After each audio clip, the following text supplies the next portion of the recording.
In this video, we will explore the incredible story of Joan of Arc, a young peasant girl who defied the odds and became a military leader in France.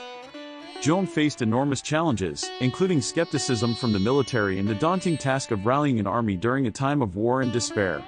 She lived in a world where women were often seen as weak and submissive, yet she boldly claimed to have received divine visions that called her to action. The French army was on the brink of defeat, and many had lost hope, but Joan remained steadfast in her conviction that she could make a difference.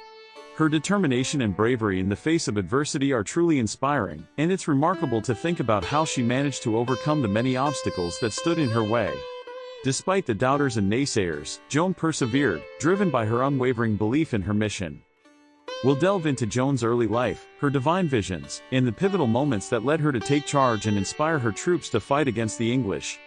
Born in the small village of Domremy, Joan grew up in a world torn apart by conflict and war. As a child, she was known for her piety and kindness, and she often spent hours in prayer, seeking guidance and wisdom. It was during one of these moments of contemplation that Joan received her first divine vision, a message from Saint Catherine and Saint Margaret that called her to drive the English out of France. This vision changed everything for Joan, and it set her on a path that would take her from her humble village to the battlefields of Orléans.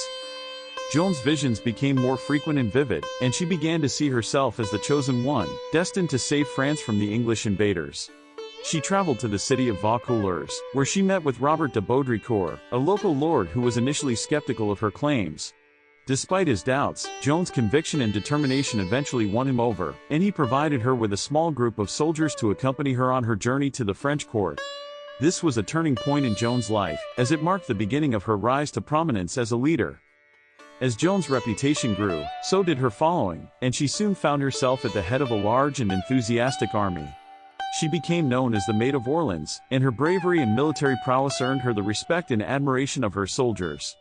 Joan's greatest asset was her ability to inspire troops, and she did this through a combination of her natural charisma and her unwavering faith in her mission. The climax of her story comes during the Siege of Orléans, where Joan's leadership and courage turned the tide for the French forces. For months, the city had been under siege, and the people were on the brink of starvation and despair. Joan arrived on the scene, and her presence was like a ray of hope in the midst of darkness. She rallied her troops and launched a series of bold attacks against the English, using her knowledge of the terrain and her tactical genius to outmaneuver the enemy. The Siege of Orléans was a turning point in the 100 Years' War, and it marked a major victory for the French forces. If you enjoyed learning about Joan of Arc, be sure to check out our other videos on historical figures and share your thoughts in the comments below.